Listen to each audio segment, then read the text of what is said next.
Welcome to Mad About Money. I'm Maddie Alexander-Grout, and this is the podcast where we talk to interesting people all about their interesting stories. This podcast isn't just about money, it's about life, it's about neurodiversity, it's about inclusion, visibility, all sorts of amazing things. And today, I am joined by the wonderful H. Harris, who is a neurodivergent coach, consultant, I lost that, speaker, trainer, I like that. The signs. This is good. I need some signs sometimes to help me along my journey. Haven't taken my meds today. Can't remember why. I think it's because I'm about to go into have some weird mole removed, and my brain has gone all like.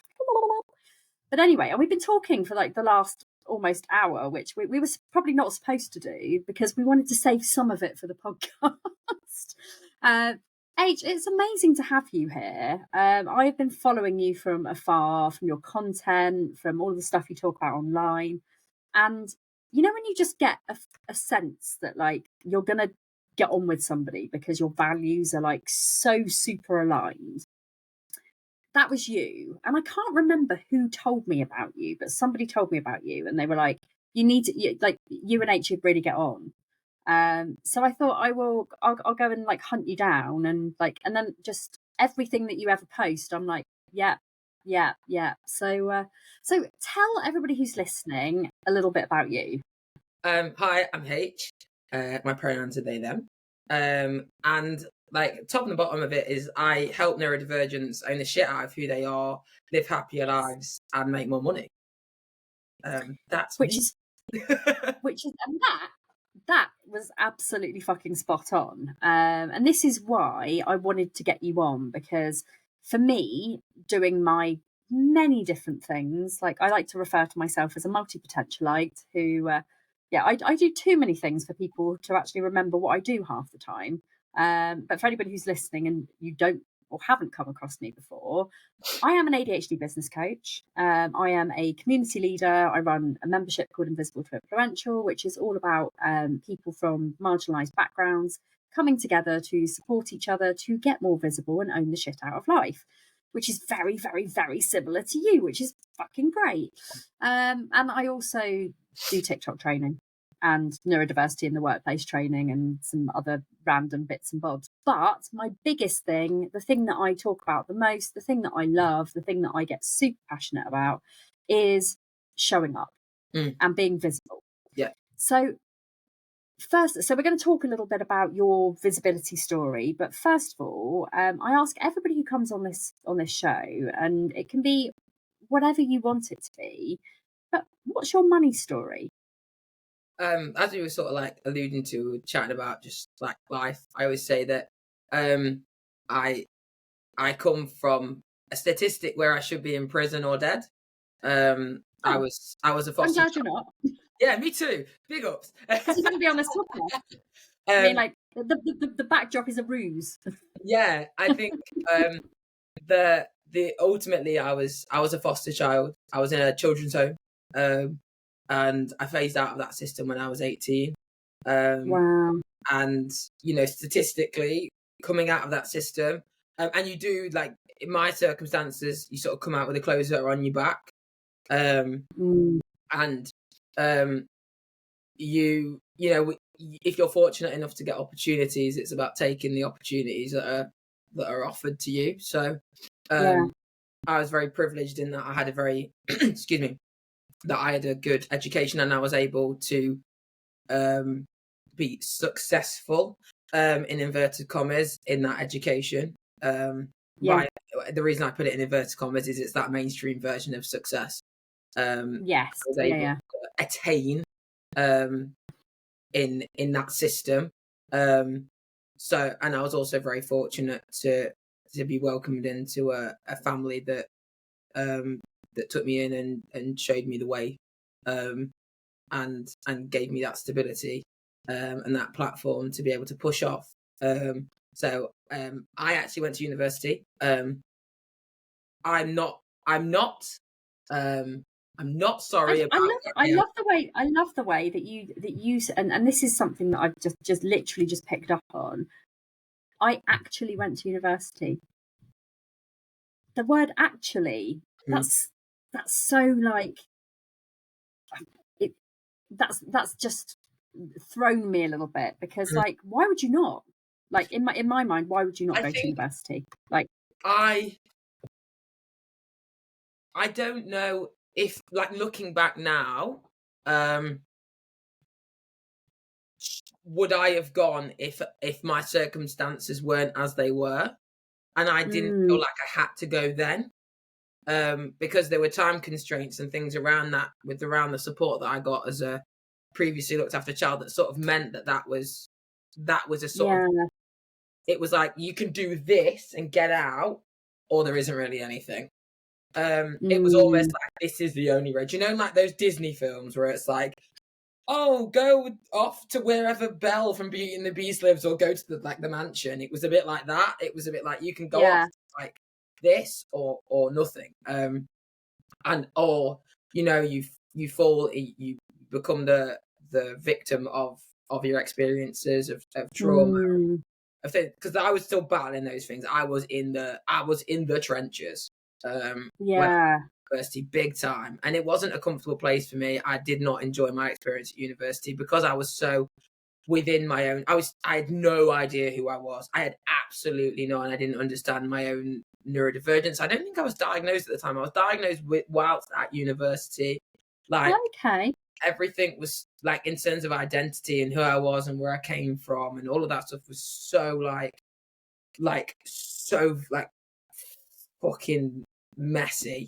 yeah. And it's hard enough to fit in at university if you even vaguely know who you are. Like, I Yeah, don't think I did at no, all. I lost my way massively. yeah, I don't.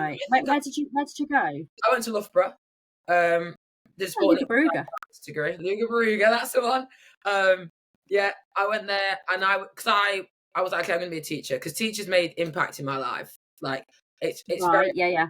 very rare for neurodivergence to say this, but it was a place of stability. It was a place that I was successful, that I attained, you know, and actually, if I'm honest, although nobody knew that I was, I was diagnosed with dyslexia when I was 16, but nobody knew I was neurodivergent. I'm going to put it in inverted commas. But everybody was just like, yeah, it's just H. like the staff, that they just like took me as they found me. And it wasn't an issue. I had like minor issues. Well, actually, I had major issues with a minimal amount of adults, but like, in the grand scheme of things, like, I was left to be, um, Yeah.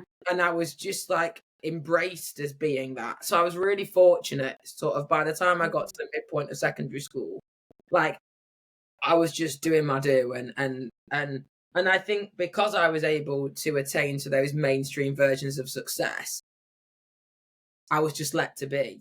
And I think my story would have been probably very different if I wasn't able to attain to those mainstream versions of success, because I do think that, Yeah. you know, very in a similar way that the rhetoric is in as a person of color, I think the rhetoric is very similar for neurodivergent people, that you will, if you are so successful and able, and I'm putting all of these things in inverted commas because these are the words Yeah. that society uses for us, it's like, we'll Yeah. tolerate you. If you're a fucking genius, we'll tolerate all of the other stuff. Like, my exam results would have made the school look fucking phenomenal, because I was straight A's Yeah. across the board. Nice. Like, and that is, for me, that is a statement of neutrality. It's not a flex. It is what it is, and I recognise that that was a Oh, privilege. I'd fucking flex that. I'd be super proud. Like, I I, got 3 A's. I'm really proud of my 3 it's A's. a position of privilege that for me, is really important to acknowledge, because cognitive Mm, ableism is a thing, and yeah. if I didn't have the level of cognitive ability that I had, I think that would have impacted my position here right now, my trajectory through my life, and etc etc. So I went to university, did the thing, got the degree. What did you do? What uh, was the degree? Sport and exercise science. It was means to an end for me. I wanted to I was be, going to say, because Loughborough's very sporty, isn't yeah, it? yeah, It's yeah, like, yeah. I wanted to be a teacher, and I was like, I want to be a PE teacher because I just actually want to work with young people, and they have the least amount of admin to do. And I don't mind, and I like being outside. I like sport. I like being outside, and I like to I really wanted to work pastorally with young people. I wanted to work with young people that nobody else wanted. Nobody else wanted to work Nice. with. I love that because, you know, opportunities and all that. So Sorry, I missed that. giving people opportunities. Yeah, I just remembered witnessing that from such a young age. I could recognize that there were certain amounts of people that were left out in society, that were Yeah. seen as less, that weren't included. And I recognized that from being very, very small, right up until I was sort of recognizing where I wanted to go in terms of sort of wider life. And I could see that even as a sort of sixth former in schools, that there were young people that had been failed by the system, often almost always neurodivergent. Yeah. But the marginalised groups, I didn't know what they were. I didn't have the words for it when I was Yeah. sort of that age. But I recognised there were young people that people were like, I don't want to work with them. I didn't want to work. Oh God, they were in my class, and I was just like, that's not right. I think what I'd noticed from working, doing like bits of part-time work that you do, and sports leaders and all that kind of stuff that they used to run in schools, I recognised that there was absolutely like invaluable potential in all of those young people, that it was just about how you work with them and their sense of belonging in that that made a difference. So I did that. I went into education. I was diagnosed at the end of university, and I was like, I did this, like, I'm never going to let being autistic and ADHD, I'm going to do everything in spite of it. And that was the worst thing I ever told myself. And everyone always says, like, what do you mean it was the worst thing you ever told yourself? Because I tried to put it over there. I tried to put it away from me. It was very much that with and without autism, it was like, no one's going to see it. I'm not going to be affected by it. I'm not going to, I'll take the medication, and I'll put the rest of that over there with all the other things that I don't like about myself. I'm going to go and put it, you know. And ultimately, I then sort of began to build a life that didn't work for me. It didn't, it wasn't in alignment with my identity, with who I was. It didn't work. It was, I was running petrol on diesel. Do you know what I mean? Like, Yeah. it was never gonna, not looking back now, it was always gonna have a point where it couldn't go on anymore. Yeah. And I recognize this now, in that I couldn't see a future. I couldn't see what my life might look like in 10 years, 15 years. I could never see myself as an older person. And I think it's somewhere within me, I obviously knew that this was going to run out of track. This version of myself that I was trying to construct. And I think, as somebody who works in a profession, I don't know how many profession, and I say profession like a teacher, doctor, nurse, where you literally have to adopt a personality and a persona. Yes. Yeah. There's a way in which the public interact with you and feel that that you should interact with them. A way in which you should be. Like a conforming kind of. Absolutely, yeah. You know, I was diagnosed in, I want to say 2013, 2014, in and around those those years. So very early in the time where autism and ADHD could even be diagnosed at the same time in one person.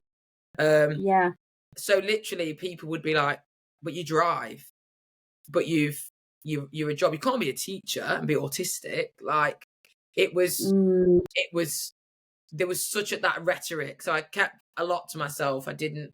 And even the way in which I look back and I recognize the way in which I told people, sort of probably gave them the space to say things like that, and I let that in, you know. So, climbed the ladder in teaching like really quickly. Was a middle leader in like a year, and was head of year 11, responsible for examination results. Cool.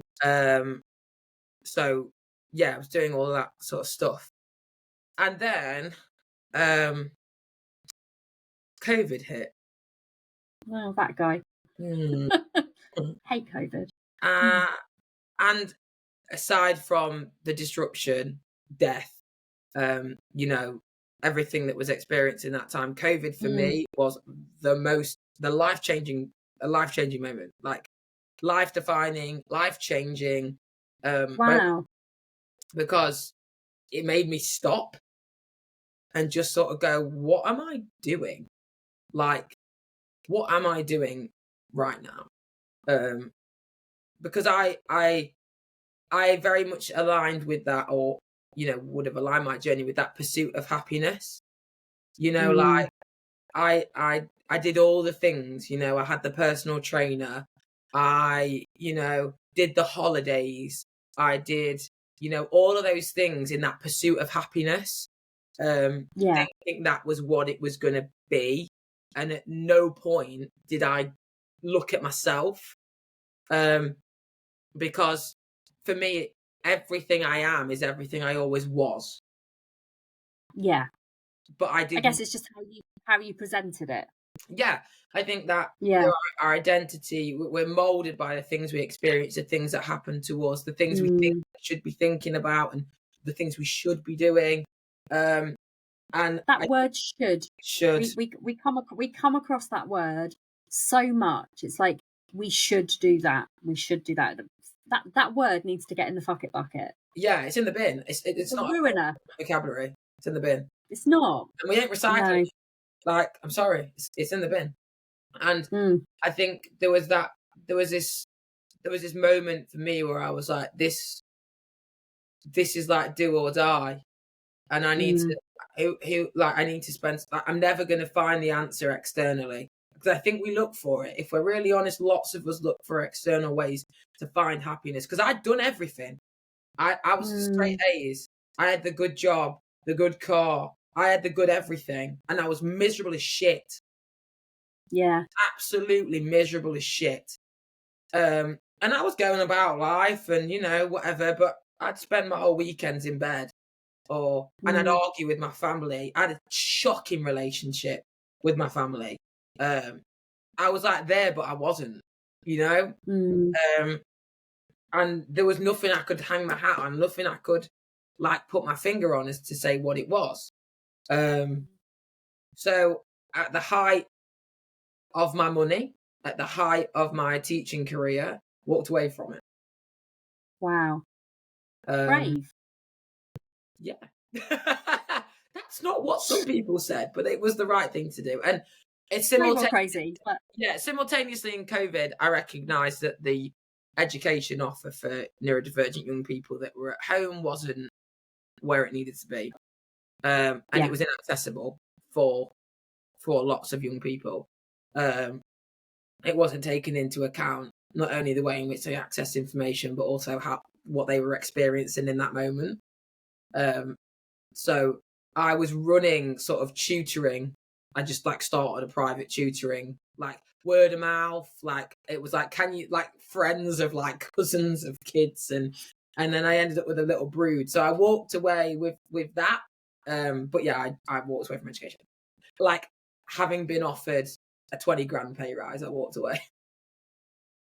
I was just like, it's not. I think that when you know that something isn't right, and actually, you know, I'm a great believer in when you find yourself and the real person who you're meant to be, and you're showing up authentically, and even if one tiny little part of the puzzle just doesn't fit, you're still not going to be happy. So always the right decision, I think, for anybody listening. I think. Yeah, and like it in anyone who feels like who's in a marginalized group, who is neurodivergent, who feels outside, who feels odd, who feels like you know, there is that element to them, you know, authentically. For me, in my philosophy and everything that I do, in my work that I do, in the way that I talk, you can't be who you are unless you bring all that you've got to own the shit out of it, the good shit, the bad shit, the ugly shit, the fun shit, because it's you, it's the way you operate. So there's no point in me saying like, I'm really happy when I don't know what's going on, and I can cope with that when I can't. And it doesn't need to be a point of difference or indifference. It just is what it is. You know, you said to me, I don't edit the podcast. Great. I know exactly where I stand. We're not editing this podcast. and that's totally cool. But that isn't that it needs to be neither positive or negative. It's Maddie. Done. Yes. Done. Yeah, and So I think great. people know us both, I think, for showing up 100% as we are. You know, warts and all. I mean, so many, all moles and all. You know, I might have got my boob out on a TikTok yesterday. You know, just for shits and giggles.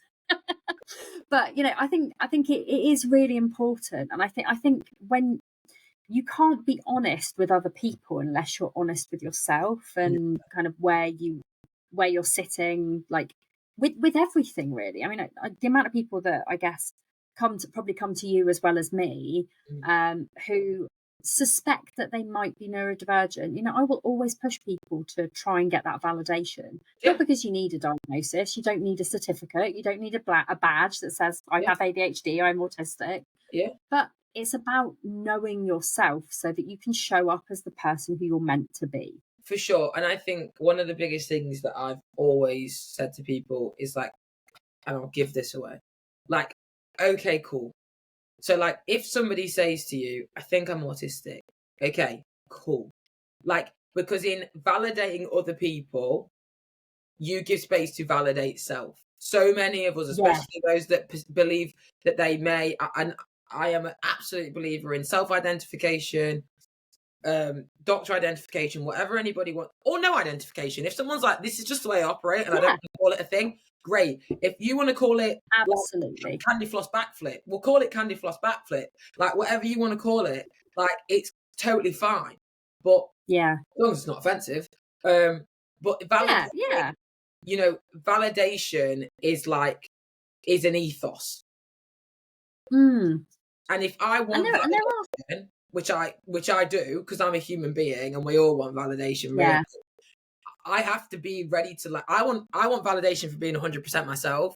So in order to do that, I have to also validate other people 100% being themselves all the time. And I think sometimes we don't know what to say, so we say something that we don't really mean.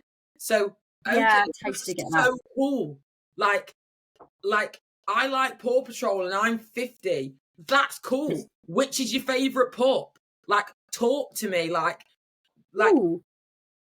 Marshall, isn't it? It's got to be Marshall. Right? Marshall. It's got to be Marshall. Like, just because he's cool. Yeah. Like it's bringing that which makes being 100% authentic really fun. Yeah. And always having that conversation. Like, did I do that from my truth? Did I do that from my 100% authentic place and space? And what I hadn't realized, I had no choice other than to do that. Like, it was do or die for me. And I don't think I noticed it at the time. You know, in terms of the way I dress, like the way I dress, the way I act, the way I speak, things that I believe in. Like, in that process of leaving education and doing those things, I was doing work. I was doing like hard, shitty, in the trenches, like work you don't want to do, that you're like laying on the floor screaming about because it's hard, because you're going in on yourself and you're going to find out like, what is it? What do I even like? I couldn't even answer that question. I was like, what do I like? Oh my, what do I even like? I couldn't even find it. I'd gone so far away from myself, being all these things. That's a hard place. I didn't even know what I liked. And I think there are so many of us there. There were people listening to this today that are like, fuck, H, that's me. Fuck, I didn't even know. And it feels like a bottomless pit when you're in it. And so then I sort of started, so I was tutoring already, and then a lot of people were having conversations with me, and I just saw a lot of things going sort of wrong in the way that like generally neurotypicals supported neurodivergence, especially within the education system, because that was where I was like coming out of sort of base. And I was it felt like I would say things like the grass is green, and everyone was like, and I was like, oh, okay, this is not obvious. So I supported a lot of families with young people, and also education settings with young people on a consultancy sort of basis. And then in doing so, sort of also recognize there are a lot of neurodivergent people like me who are just like me, who are going through that process or having a similar or parallel experience, feeling really burnt out, like feeling just like it's a never-ending horrendousness, and actually it's affecting their personal life, it's affecting their relationships, it's affecting their work and their ability to make money, it's affecting everything. Because like if you can't be yourself and you can't show up as you are 100% authentically, and it's getting inside of you and it's slowing you down and it's making you feel sad as shit, you can't make money, you can't be a good parent, partner, sibling, or any of those things, and you can't make money in a way that you want to in a sustainable way, because you're going to do what I did and just hit the end of the tracks and be like, it doesn't matter how much you pay me, I can't be here anymore. We have a dog. Hello. Oh, that's what I was saying. This is my dog. Sorry, I just said the word that I said do not to say, because it would we're not allowed to say that word. I purposefully didn't even say it when I was introducing you. Said it. I think I did that purposefully, which kind of messed my intro up, because it's normally the first thing I say, and I was like, I can't say that word because otherwise the dog's gonna bark. Yeah, sorry. I mean, clearly that means that my husband's just left the building, because like Dexter can't be on his own. He's so like, I put a full stop on it. So eventually landed here where I am now, which is HRS, neurodivergent coach, consultant, and trainer, and working with helping people, with all of the stuff we've just talked about, knowing that the shit out of who we are. So that's my story. And you've got all of the lived experience to back it up, which is just, and all the things that you've been through. Like, I mean, first of all, the fact that you should be in prison, of course. I should be in prison. I should be in prison, drugs or dead. So dead or drugs, or all three at the same time, with a stab wound in the back of the neck. Yeah. We were talking about H's scar earlier, and the fact that they've got a really quite prominent scar which looks like a stab wound, allegedly. Which is according to the allegedly. But to go through, because I like my haircut this way, so it doesn't matter if people let them. Yeah. Like, so my version of the let them theory is the fuck it bucket. So like we just chuck everybody in the fuck it bucket all the time. My nephew, it's really fun. I forgot to tell you this earlier. My nephew said to somebody completely out of context, they went, "Oh, what happened to your head?" And he just went, "Volcano." Like, smooth as shit. Like, volcano. Love it. That's simple. But yeah, so that's my sort of story. So I mean, that is an incredible journey. So in terms of the people who you help now, tell me about like what your day-to-day looks like. How is making money for H? So now I predominantly work with one-to-one clients. So we look at everything. We take a whole view of them and their world, and we really delve into some of those key questions that I asked, like, who are you? What do you actually like?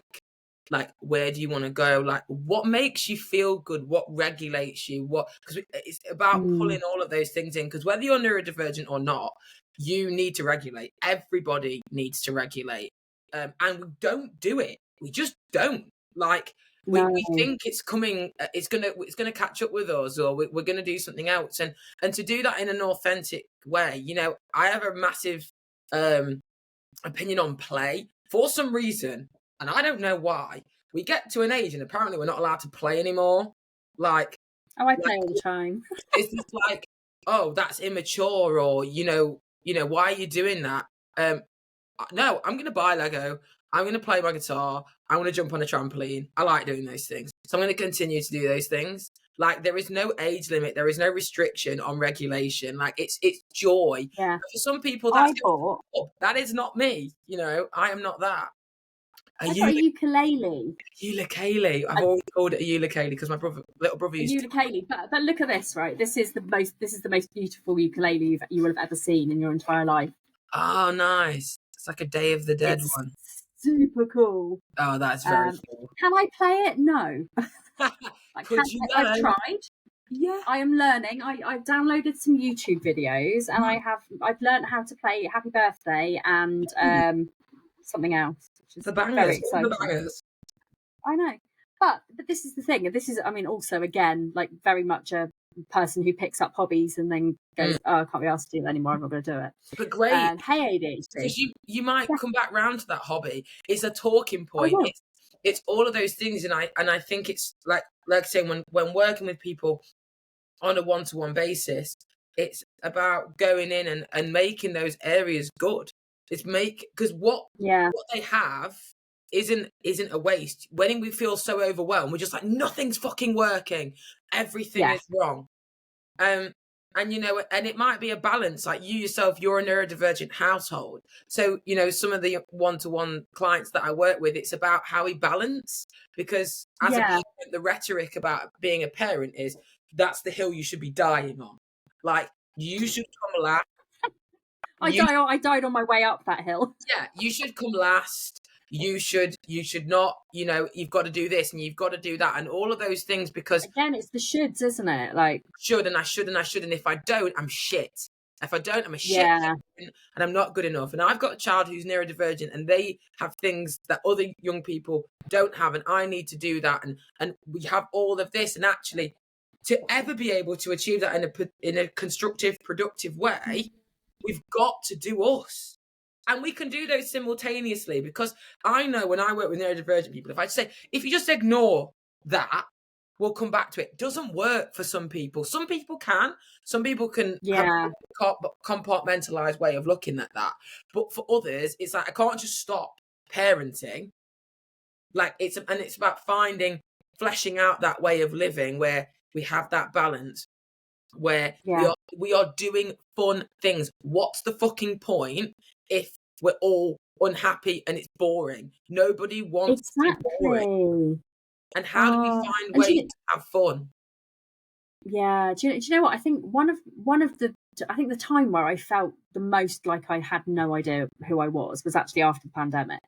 So I had, you know, I'd just come out of like being in lockdown with 2 children under 5, like the lowest mental health I have ever been. My business had gone under. I didn't know I was neurodivergent at that point. My husband was working away all the time. So I was literally on my own with 2 screaming kids, both neurodivergent kids as well. And I was just so overwhelmed, like really overwhelmed. And coming out of lockdown, and I think really what had happened was I'd lost my fun, because my fun is going to like gigs and festivals and, you know, although I don't drink anymore, like the pub and like, so for me, like I go to like 3 or 4 gigs a month. And, you know, if I'm not able to do those, I just become a parent. And I am not just a parent, you know, like I have my own identity. And you know what? Beautiful. I'm not just a parent. I'm not just a parent. Like such a beautiful statement. It's such a hard statement for a lot of people to make. It is. And, you know, and I'm also a really honest parent. I'm one of those parents that doesn't enjoy parenting that much a lot of the time.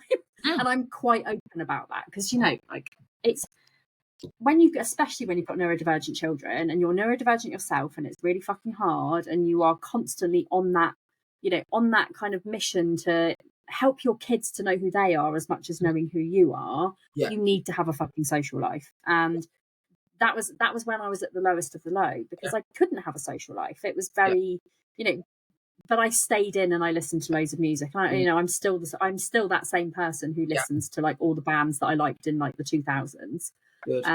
Luckily, most of them are making comebacks now because I'm that old. So all out while you download this shit. Yeah. So like, so it's so important. And you know what we were saying earlier about like how music is so important to us, and like by the way, people who are listening, like H played me the most beautiful song that gave me goosebumps and nearly made me cry, and then we were talking about my book launch, and I think H might play my book launch, which would be really fucking cool. Yeah, right. So yeah, I mean that is quite exciting for me anyway. But music is so important, and I actually but it's interesting. So I talk about this in my book, and I also talk about it in my program, because I've got a program called Amplify Your Influence, which is actually all like, it's every single one of the trainings is all linked back to music, because that's just I found it was a good way for people to absorb the information. Yeah. So it's kind of like, we talk about, like, before you're speaking or before you're doing something, like quivering backstage, and like everything is related in some way to music. But it's because music helps us to find our sense of identity as well. And I think, as a like an alternative, like, pop punk fan, like, that's kind of like where all of my values and my attitudes and actually, like, even down to like religion and political values and like all of these kinds of things, music is that for me. Yeah. Like, and it's I just where my find for a passion lot comes of people, it personifies, it puts things into words that they struggle to. So I would challenge the idea that you got it from music. I would argue that you had it, that music put it into words for you that you struggled to. and it relates. Yeah. Because Then you it made it are always relatable. Yeah, absolutely. Yeah. We're molded and formed by the things that are around us, but I think it's mostly about reminding, not finding. And we will find when we have that real solid base. And I think what's so important is, if there's anybody that's concerning, like if anyone's sitting like, how can I do this? Because I've got this person and this person and this person. I promise you, the value of their lives and their success and their value of themselves in life will increase tenfold when you do that work. The people around you will benefit. Something I never understood, but I see it now. The people that I was around, some not anymore, some I am around still, their sense of self, their self-belief, their self-worth, their self-esteem, their communication styles, because that was all the kind of things I worked on, have improved for them in their version of success when I did my work. It made a direct impact. I love that. Let's talk a little bit about visibility. Yes. So visibility is my thing. Like, I love people like who want to be more visible, who have got a story to go out to the world to talk about it. But let's talk a little bit about kind of the barriers to visibility. Yeah. What kind of barriers have you come up against in your time? Because I can imagine there have been a few. This is going to sound really silly out of my mouth. Yeah. My colour. Nothing ever sounds silly. Hang on. Like, nothing ever sounds silly. I said it to myself in the gym the other day, and I was like, I just giggled because I didn't know what else to do. I didn't ever acknowledge I was black. And I know that because it's not like you can ignore it, because it's right there. But like, I think growing up, there was an active decision that was made when we were very small to move from an area, I wouldn't say densely populated. We lived, you know where I'm from anyway, Nottingham City. Yeah. From Nottingham City out to the county. And that decision was made on the basis that we would move from being closer to a majority to a minority. That was the decision. That was the reason that decision was made. And the perception around that was safety. At the time, there was a lot of concern about gang affiliation, and I'm from a mixed parentage, and that, in the 90s, early 90s, there wasn't a great deal of mixed parenting in this particular area. So there was a decision for one of my parents to come back to this area with us as a family unit, and we did not talk about colour. We didn't talk about it. Wow. Okay. It was like, and it was almost like, and I understand now looking back completely, it was about safety. They felt that it would keep us safe. It would mean that we would integrate. And in doing so, I think that, not that we wouldn't have necessarily integrated is a point, but I think in doing so, they thought it would almost make us passable, that we would be less susceptible to discrimination because we were socialized in white groups and we were the complete minority. May I add, like, there was one other person at my school that was other than my biological sibling. So that was. So I guess that from an identity perspective, that probably led to you feeling more confused, I guess, I think I or think, just didn't think about well, it. I suppose as an autistic person as well, I didn't have those like nuances in social communication, so I Yeah, wouldn't have recognised that anybody interacted with me differently as a young person.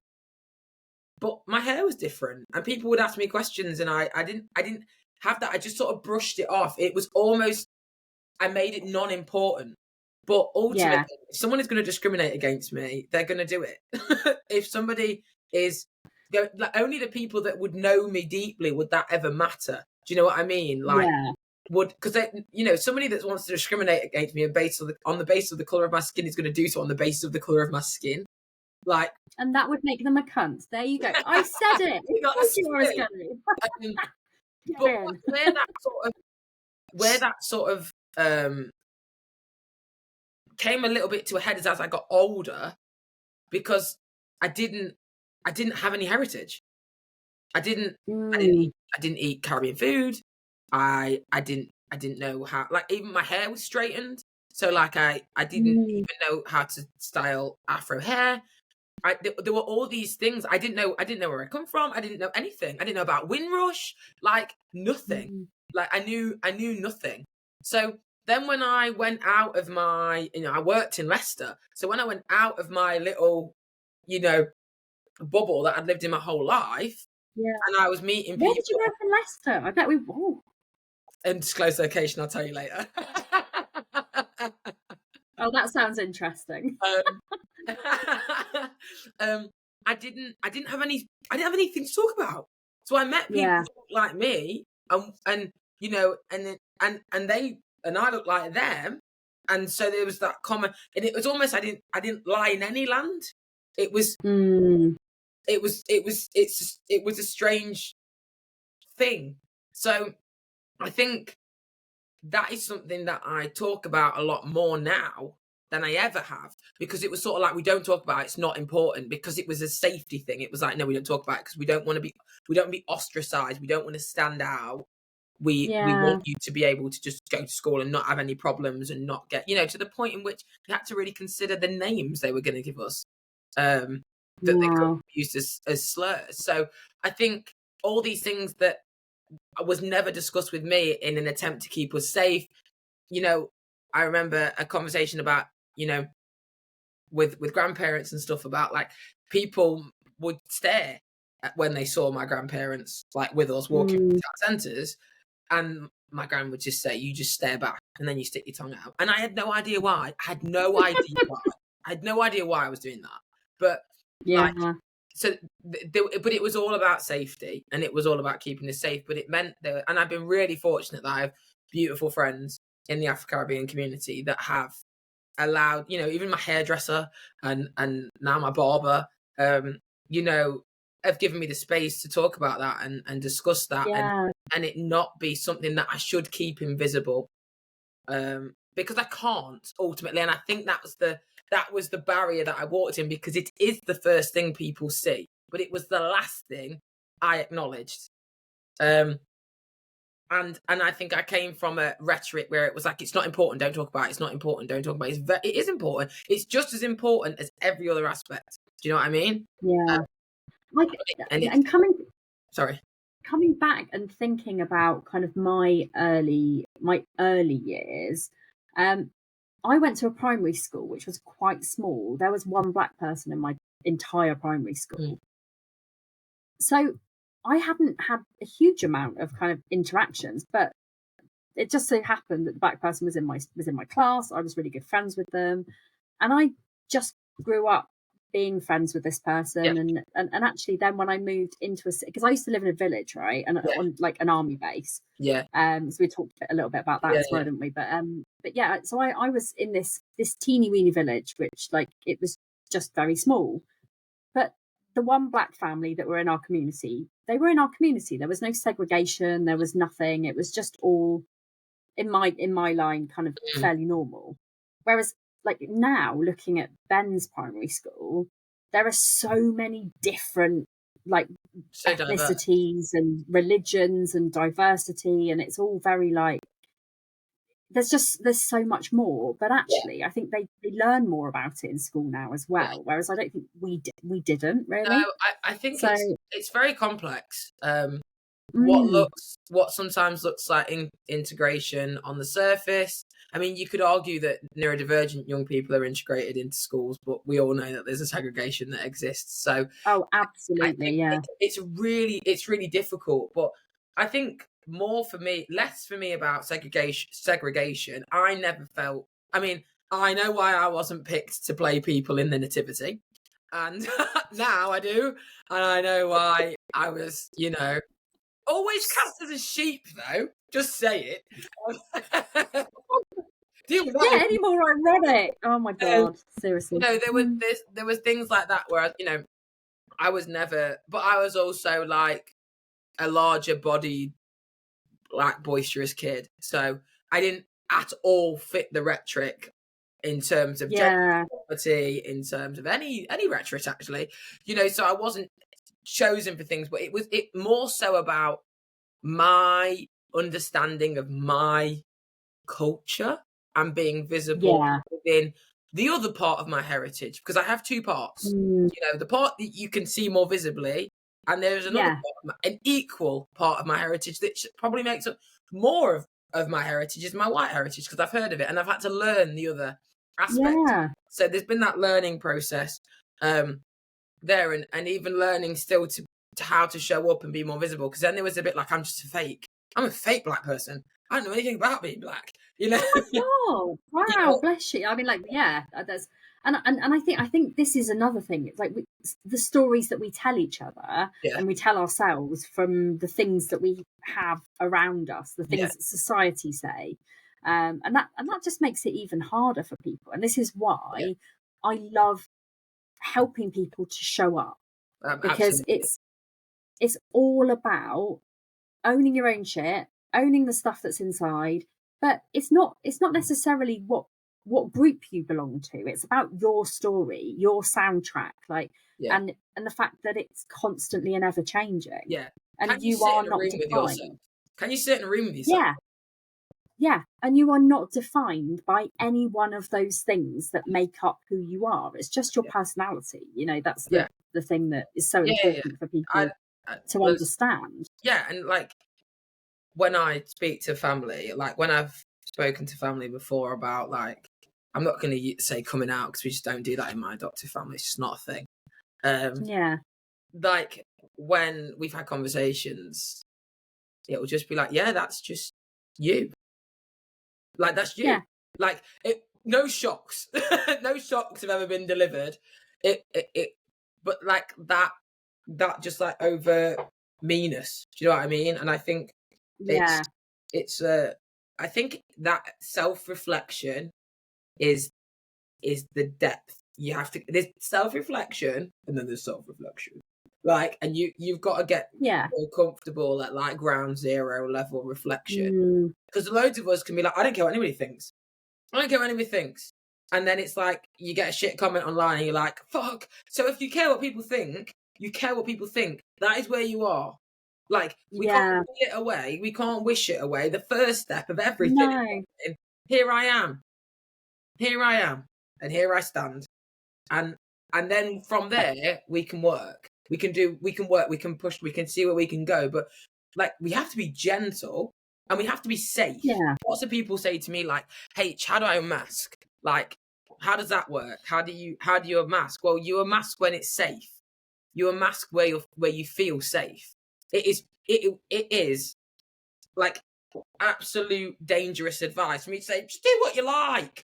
Do it. Take the mask off. It's Absolutely. dangerous. I don't Yeah. know your circumstances, your situation. Yeah. You have to be safe, because also you want that first experience or those initial experiences to be really positive.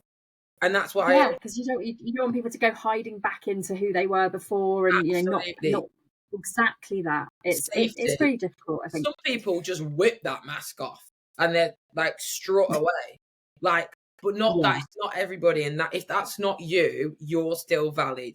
If you've had a diagnosis Mm, or you've identified as a neurodivergent, as X, A, another, 10 years ago, 20 years ago, and you still feel like you're masked up, there is a place for you. You can get to that Absolutely. version of where you want to be.